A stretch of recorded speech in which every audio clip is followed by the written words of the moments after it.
Mitchell has his head up, takes the feet. Oh, my! Donovan! Get that weak stuff out of here!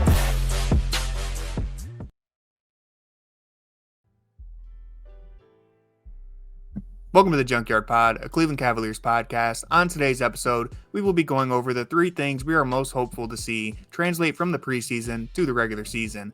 I'm Tony Pesta, joined by Corey Walsh and Jackson Flickinger, and let's jump right into this. I want to start off by throwing it to Jackson, the newest credentialed media member of the Cavaliers, and while he might be stranded on a game-by-game basis, but that's the good news. The bad news is he might be stranded on Sam Merrill Island with no hope for rescue, but I do think Jackson has found another island to call home, so that's where I want to start off. Well, so the thing that I'm most excited for this season, and this is not something I would have said like a week ago, but I just want to see Emoni Bates play professional basketball in a meaningful context, because there was a lot of hype around him when they drafted him. A lot of people hyped him up based off of who he was in high school and not who he has shown to be the last 2 years. But now we're kind of getting the best of Bates, but we're kind of not seeing the things that people had the biggest issues with when he was in high school. I mean, when he was in college. So we're seeing somebody who his shot really does translate, and he's somebody who is really comfortable shooting. So far through the preseason, 21 of his 27 shot attempts have come from beyond the arc, and he is knocking them down at a 45% clip. He's been somebody who you see the vision of, like, the people who are most high on him. You see the vision of, like, hey, he's 6'9", he can get the shot off quickly, has one of the purest shots, and he really doesn't matter. Like, it doesn't matter if people are closing out on him. He's still confident that he can take and make those shots. And it's like, there's really just a handful of guys at his size that can do that. Every team needs 6'9" guys who can shoot, but specifically this team that has guys who are 7 feet tall and can have a very narrow skill set, at least what they've shown so far. And then you also have guys that are 6'2" and very good at basketball. So they just need somebody who has length, who can shoot and kind of play well off of the other talent. And right now that looks like it could be Bates, not for this season, but in the future, he could be this team's Michael Porter Jr. And that's, for a team like the Cavs to take it to the next level, they really need to hit a home run, and Bates could be that home run. I agree with that. I think the appeal is obviously there. Anytime you have a 6'9" forward who can shoot the way he does, any team is going to sign up for that potential. I do think he's done a very good job of blending kind of that like borderline irrational confidence with how he's willing to shoot from anywhere at any time. But he's been able to blend that with not hijacking the offense, which was like a concern that you saw in college. I think all of the shot attempts have been mostly catch and shoot, mostly good looks. There's been the occasional, heat check, I guess, here and there. But for the most part, he has felt like a piece of the system and not just kind of like a freelancer out there doing his own thing on offense, which was probably the biggest thing you needed to see from him in terms of offense, because I don't think anyone was like expecting Emoni to all of a sudden prove himself as a defender in the preseason or anything like that. And that's where all of my concerns are, is that there's still these limitations to his game, whether it be defense, playmaking, even creating for himself. I think he's just so raw as a prospect that it's going to take time for him to crack the rotation. I'm not sure it's going to be this year. But Corey, how have you been feeling about Emoni so far? I think Emoni has definitely, like, the shooting ability is definitely NBA caliber. If you had to say he had one NBA level skill off the jump that really stands out, it's that. Like, if you look at one of those charts that's like a pentagon where each skill set is like you stretch it out to the end, Emoni is like, his shooting is the only thing that I feel like for me goes above average off the bat. I feel bad for him because I think he's really good as a great second round swing. It made a ton of sense. I know there were people out there who didn't feel that it was worth the swing. It was more, but like when you're the Cavs and you're really looking for pure shooters, because that's something that the team was lacking all last season, was supporting shooting help. He definitely fits the bill. I feel, though, he definitely needs more time to develop. I'm not ready to etch his name into the start or like a starter or a bench player. Like I see some people just taking this 3-game sample size of preseason basketball and etching his name into the Hall of Fame already. So I do feel, though, Bates definitely is off to a good start. I agree with like what Jackson's saying. I don't know if it's necessarily going to be this year that we're going to see this translate to an NBA level. You would hope with the two-way he gets sprinkled in here and there, but it will be interesting to see what he'll look like against real NBA sets. Because defensively, I feel like it's going to be real rough for him if he steps on the floor this season. He just is so tiny. He's like so scrawny, and you see him get demolished on picks already. Well, it's like that's kind of where the Cavs have the runway to kind of make up for it. When obviously he has to develop. No one's saying that he doesn't have to do that, but it's like the Cavs are kind of that rare team where because the one skill that he has is the most important skill in basketball. Especially like off the dribble contested shooting. That's the hardest thing to find, and especially it's hard to find and. Like it's rare to find somebody Darius Garland size who can do that, let alone somebody who's 6'9". Like there's a reason why when people squint, you can compare him to Kevin Durant because Kevin Durant is really like the only person that we've seen from that size who can kind of really do that. So Emoni Bates is not Kevin Durant, but it's like that's why he has the two things that people covet most: size and shooting. And I'm not talking about this season. I'm talking about like next season when long he's term. What about when he's 20, when he's 21, as he's still developing his game and he can't take anybody off the dribble right now. He can't get to the basket, but he can still be helpful while he develops those skills. Yeah, and to jump in on that point real quick, I do think that, the Kevin Durant comparison or the archetype, like I see it just because of the length and the shooting ability, but I also think maybe part of it is like, yeah, he doesn't have the ability to get into the paint and create those shots for himself right now, I don't think. And so, yes, he has bought into playing like a off-ball role and not hijacking the offense, but I also think it's just maybe a product of like, I don't think he could hijack the offense at this stage in his career against that quality of talent. I think he's mostly just recognizing his limitations and giving the ball up. Because when you do see him take 3-4 dribbles in a possession, he had a couple plays in the most recent game where he got ripped. He's kind of dribbles in place at times. I think it's more of a matter of like, all right, I'm giving the ball up, relocating, and getting a better shot rather than trying to dribble and create something where I think he's going to struggle through his first few years due to his frame and just he's not the most athletic prospect. So I do think you have to squint really hard to see the Kevin Durant comparison, but I think I like the Michael Porter comparison better. Just pure shooter.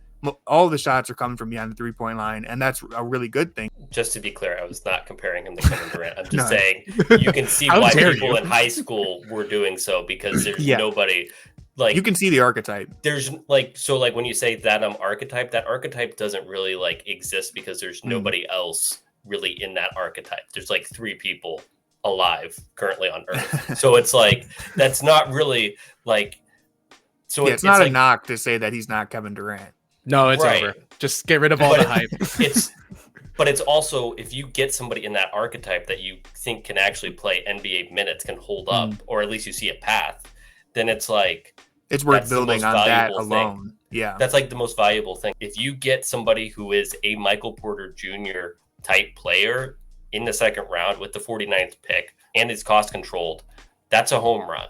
What if when he fills out, can he be, in 3-4 years, can you play him as a 4 in these smaller ball lineups? That would be super valuable. That's why it's worth getting excited about, not necessarily like, well, I think he's going to be, like a complete player, because I don't think we've seen anything that really leads you to believe that he can be a complete player. But if you have the hardest skill set and you have his body, it's like the baseline's so low of being able to be super productive. Immediately when Emoni Bates like kind of turned it on in summer league past that first game, people were like, oh, okay, we'll see what happens when he gets to NBA action. And now that he's looked good in 3 preseason games, it's suddenly like, oh my God, wait, hold on. To where it's like, it's unfair to him. You can be excited about a player, but not absolutely jump to like the extreme. And if he doesn't meet the extreme, then you revert back. Cause I feel like that's like kind of the track we're heading on to. Yeah, but like, not you specifically. I'm just saying what I've seen. Right. I mean, anyone who's saying he's going to be like a superstar, all-star, that's taking it too far. Emoni Bates is, we're not expecting him to be a franchise cornerstone. Like, that's not what he needs to be. He needs to be like better than Max Strus in the future. And it's like, yeah, I think he could be better than Max Strus. I think the one big hang up that I have when even you mention like someone Max Strus, when you look across the NBA at these guys who are known specifically just for their 3-point shooting, whether it be Michael Porter Jr., Max Strus, Duncan Robinson, Joe Harris, obviously Emoni has size on all of them, so that's his big advantage. Well, except for Porter, he's roughly, I think Porter's even taller than him. But the big thing there is that if your one ability is shooting, there's a lot of times where you're just going to fall out of the rotation if your shot isn't falling. We saw that with Kevin Love last year, where it's like, well, he's not hitting threes, so what else does he really provide? Nothing. It's hard for us to keep him on the floor. With Emoni entering into this season and at his current status, really his entire productivity banks on being able to hit 3-pointers, and with that said, hit difficult 3-pointers. And so that's why I know no one here is saying he's going to be the starter or anything like that, but it's hard for me to see him being a consistent rotational player or getting too many opportunities, because if his shot isn't falling, he doesn't bring anything on defense. He doesn't bring any playmaking.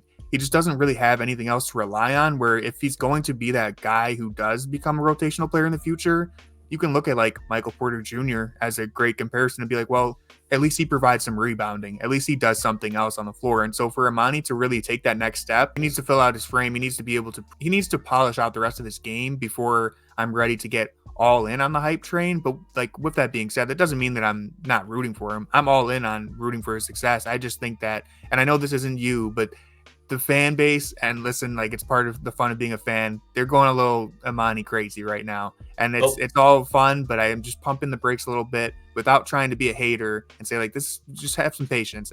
The path is there, and he's going down the path, because if he wasn't taking as many threes as he was, you would be like, well, he needs to learn how to play. He needs to develop his whole game, because we can't have like somebody doing Karis LeVert shots that can't actually do anything else that Karis LeVert does.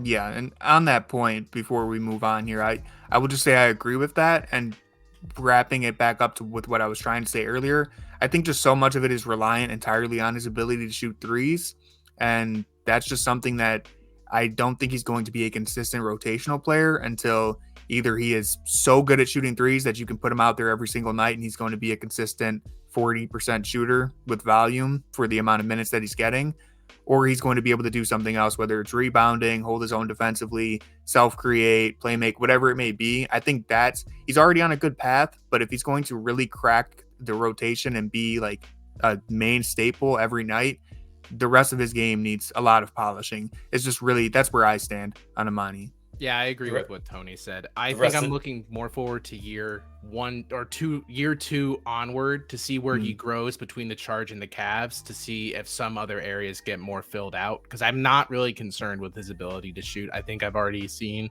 what I kind of need to see to know that the release and the height gives him such an advantage, and he knocks them down fairly consistently in such a small sample size. But I feel like I'm pretty sold on that. I just want to see everything else grow over time.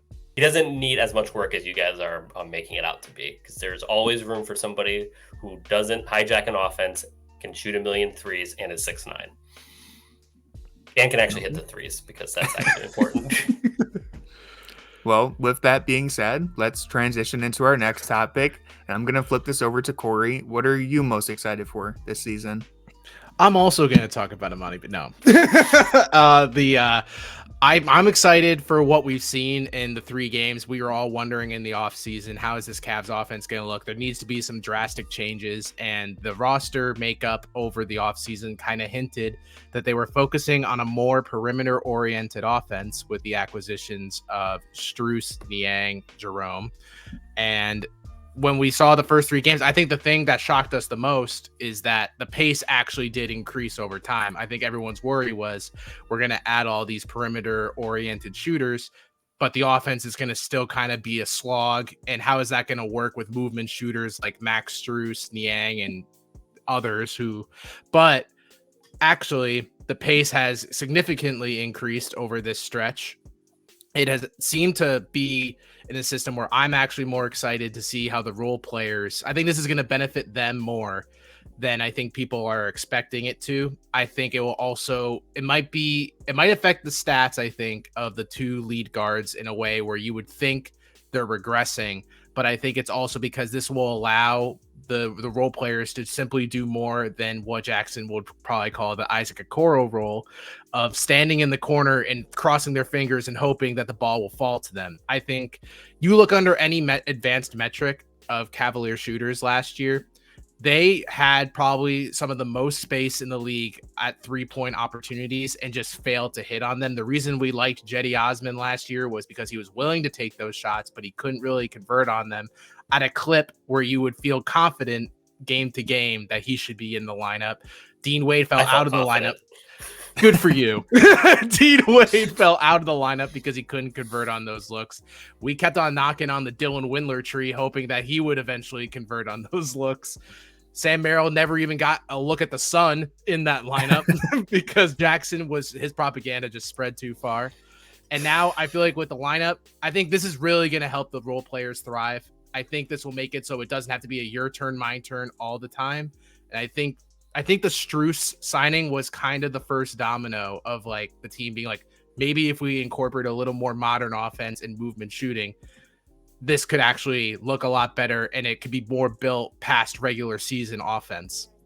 So long story short to say, I think the Cavs offense is being modernized and it finally evolved into 21st century basketball, and everyone is going to really benefit from it, even if the stats don't necessarily show it from the stars. I just want to read off these stats because the Cavs so far during the preseason, they're attempting 44 3-pointers a game. That's 7th most in the NBA. They were 24th last year. They are 5th in assists per game. They were 19th the year before, and they are 17th in pace. They were dead last the year before. Now, of course, this is preseason, so we can't guarantee that will translate, but I did look at the 2 years before that, and it basically did translate. Where they fell in the preseason was relatively close to where they ended up in the regular season. So again, take that with a grain of salt, but this team is playing with more pace and space, I would say. This is a very good development. It's pretty typical for teams to play much faster, but I think kind of how they're doing it is really encouraging. So I kind of wish they did this last year because pace can sometimes hide some of the issues that a half-court offense has. And it's like this year they have many more half-court weapons. So it's like, why wasn't the pace a big thing last year when they didn't have the half-court weapons and stuff? When you're relying on starting Isaac Okoro, it's like you got to get him doing what he does best more often. So, better late than never, but it's definitely like, it's amazing that they had as good of an offense as they did last year. And it was just Donovan Mitchell and Darius Garland just trying to do what they could. I think the signings kind of should have been the signal, but I think we're also apprehensive. It's like, you've been hurt so many times by hope. Like, what are you going to do when it actually goes to your doorstep? And these were all signings. If now that we kind of see what the Cavs offense looks like, it makes so much sense why they why they signed these perimeter oriented players, because you're just seeing like tons of movement. And I know Strus is probably like the best off-ball movement player they currently have on their roster, because as we've discussed in past pods, Darius and Donovan kind of seem to like do it. Slink towards off your screen where you kind of forget they're there. There's even like some sequences I've seen Tony highlight with movement where I'm like, where's Donovan Mitchell in this? And he's kind of like just floating off to the side, just waiting for the play to collapse, so then he can kind of just restructure it. That's why I'm kind of saying I think this might hurt the star stats more than it's gonna like kind of seem off the bat. You would assume with all like positive movement and offense, it's all gonna rise up. But I think naturally, if it's going to be less your turn, my turn between the two guards, and it becomes more of the tertiary players all getting involved, it's really going to help. And I actually think it also is going to obviously massively benefit the two bigs who at times with stale offensive movement just felt congested and like kind of overlapping at certain times. So, and our offense, it's not going to be the most predominant pick and roll heavy offense in the league, then that'd be also a huge plus, because if your offense is so obvious to defenders, it's easy to predict. I would say that let's hold out until we see Jarrett Allen and Evan Mobley on the floor, because when they're playing, we're going to play 15-ish minutes together. So it's like, are they going to play that pace when they're both on the floor? Can they keep up that pace? Is the defense going to not look good? Because the defense hasn't really looked good this preseason. And I think that's kind of what the new signings have really showed us, is that like the Cavs were already thin at point of attack defense. And if you replace Isaac Okoro with Max Strus, they look even thinner.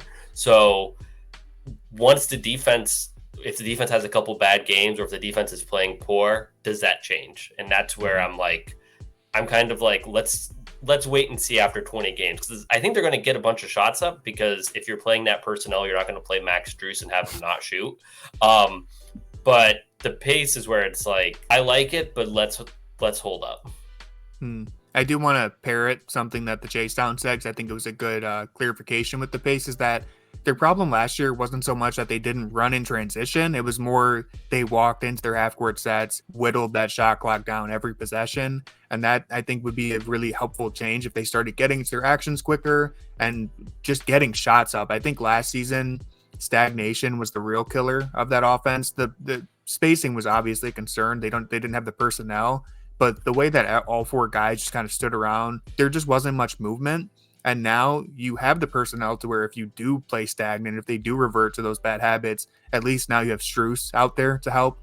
But I think even just through the preseason, we have seen the way that Strus and Niang have affected the spacing they have, which affects the amount of on-ball creation we can get from, of course, Mitchell and Garland are going to be great on-ball creators, but we've seen more room for Caris LeVert. We've seen marginal plays, marginal growth from Okoro, where he's gotten some on-ball reps. We're going to talk about Mobley getting maybe more on-ball reps. Just that added spacing is going to help everyone, all of the role players, fit in better and become more of a part of the offense. I think what we're more realistically going to see is like some middle ground between the offense of last year and this year. I don't think it's going to be like a complete, like, flip the switch. Oh my God, what's happening? This offense is like top 5 kind of offense. But I think, like what Jackson said, like, it over time, like if there's signs of struggle, I think it will taper from the extreme we're kind of seeing through 3 games of, all right, we're just going to shoot like 30 more threes a game than we shot last year. And our defense is going to kind of suffer for it, because our defense is now reliant, or at least our starting 5 defense is reliant on 2 bigs who, if like we're just jacking up threes, are going to be in a track meet going back and forth over and over. So I think it's more likely to think this offense will improve. We're going to see more movement, but it's not like we're going to be seeing the 7 seconds or less offense that I think some fans also are hoping to see. One thing I will say is I'm skeptical about the pace, but I'm not really skeptical about the offensive improvement, just with the shooting that they have and with the kind of how shooting is being prioritized within these half-court sets, even when they do get to half-court. So it's like, and they have more options too, just because last year what it came down to is there were no options, because it was like Dean Wade was not the Dean Wade that we've seen in the past. Kevin Love, we don't need to go over that. And it's like Jetty Osman. So it's like that was the shooters on the team that's not Mitchell and Garland. So now you throw in Jerome, you throw in, the other guys that we've already mentioned. It's like there's just so many more options, and that's going to help the stagnation. So I think the offense is going to be just significantly improved in the regular season, even if they don't run. So if you throw in running, which they should have been doing previously, that and like getting into their sets faster, it's just going to be significantly better. So I would be shocked if it wasn't significantly better, even without both of those things holding up. At the very least, I think the personnel that they've added is going to put them in a position to reach whatever offensive ceiling they have. And I think their ceiling is a lot higher than it was last year. So heading into our last topic here and kind of building off of everything we've been talking about, the thing that I'm excited for is the development of Evan Mobley. And in particular, I want to see if the Cavs continue to use him as an offensive hub. I think the added spacing that they've had is allowing Mobley to touch the ball more. He has more space. His handle is loose, so adding that extra space to give him room to work is really important. Setting him up at the elbow, allowing him to screen, dribble handoffs, and just really play off of Strus, Garland, and Mitchell. That's a freedom that he hasn't had before in his NBA career. And of course, this is all coming with Jarrett Allen, currently sidelined. So we'll see what kind of change that brings when Allen returns. But even with just Strus, Garland, and Mitchell, that's 3 guards we can really play off of, and he has a lot of options there. So I'm super excited to see what the Cavs end up doing with him. One thing I think is kind of almost more important than like the half court is him pushing it when he gets rebounds and stuff, because that allows, when he's pushing it off of a rebound, it just allows more skilled players to kind of attack the rim or attack, or like set up to shoot. So that's what I'm kind of more excited about than like than the half court, because as you mentioned, no Jarrett Allen. But if he's pushing it, that's going to help even if Jarrett Allen's out there. It's going to help even more when Jarrett Allen's out there because Allen can be, streaking to the rim. So yeah, I think this offense, the way it's currently constructed with so many supporting players is kind of built for him to play a role of a hub. It would be a real it'd be not only a shame, but like a real net negative, I feel like, if we're kind of just relegating him to the same role we saw last year. I think it's not taking advantage of the roster around him. I feel like if we did the same thing last year, it would have just been the argument of, well, no one's knocking down shots. So if he's the hub, what is he going to do? Just kick it out to someone to just brick something? Like, how is that like benefiting anyone? The only options Mobley really had was the looking for the guards who are cutting like once in a blue moon to the basket between Mitchell and Garland, or just that big to big look, which was like once every 5 games. Then AC would just get all excited about it, and you'd think like, oh, this would be really cool if they did this consistently, and then just never touched it again for like till the next month. I think everything for Mobley is there offensively to be a miniature hub. I don't think he can be like a Jokic level hub. Obviously, that's like a whole new level of being a big hub. But at least from the elbow, I think we've seen some actions that are positive that I think they can kind of work off of. It's been nice to see him operate in these sets. But like Jackson said, I'm interested to see with Allen on the floor with him as well in the half court, how that's going to look. I think it's easier for him to look as good as he's looked in these tiny little sample sizes because Allen's not there and it's Damian Jones. So I'm pretty intrigued to see. I wish we got like a sample size of the two of them together in preseason because it would help explain a lot of our questions. So I am very skeptical long term about the fit between Mobley and Allen, but I will say that when Mobley in the regular season last year, when he was handling the ball well and with confidence, there wasn't really a huge concern about the Mobley Allen fit. So like that really showed up in the playoffs when he couldn't, like when he would get it in a short roll and he was scared to like dribble or make any move whatsoever. Because if he could make a move, the offense still could have worked. So it's like, that's where it's like he needs to improve, but like I think we're underselling how much him improving just marginally plus a different roster around him that has actual spacing because Danny Green wasn't giving him any spacing, unfortunately. How dare you? I think Mobley was already trending in a very good direction prior to the playoffs. The playoffs is what kind of erased our memory for a second there because he was getting more reps as a ball handler. Even the two big game, like it's not going to be a staple of your offense, but whenever there was a shooter in the corner or for whatever reason someone was defending Okoro out there, that 2-man game was pretty reliable. It showed up in the playoffs when they trotted Danny Green out there and managed to open up a little bit of the floor. It was available. Mobley just threw a couple passes off the backboard because I don't know, the lights were brighter than expected or whatever. The whole Knicks series was really, it's hard to make any conclusions from that in my eyes because everyone was just so out of sorts, out of whack during that series. I think it has plagued our view of Mobley's sophomore season because I think he showed a lot of growth on offense, and I'm hopeful that continues to show itself during the upcoming season. Kind of one thing that I'm sort of interested with Mobley, this is kind of different, but the offensive elbow hub, if he has a pretty like turnaround jumper, it just doesn't really go in very often, but you see it and you're like, it should go in. And it seems like it's because if he gets pushed off his spot a little bit, that shot just doesn't go. So like, is that added weight going to help him actually convert that shot? Yeah, Mobley's like in a weird spot with his shot though, because I feel like we all agree he has touch. It diminishes the further out it goes. And at the mid-range, like we see it enough where it should become a staple and we're kind of all waiting for it to be. And we've seen glimpses of him even converting it in clutch moments like that Phoenix game. But we're all we know it's there. We're just waiting for it. And I just feel like there's times where I watch it and I'm like, it's still so flat. Like when he takes a pull up or he's just doing that turnaround jumper, I don't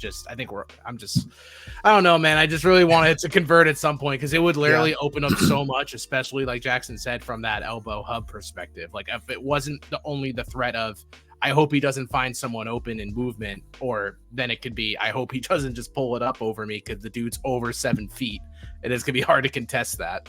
I think some of Mobley's shooting could come down to just the confidence that hopefully he will have entering his third season. I know he talked a lot.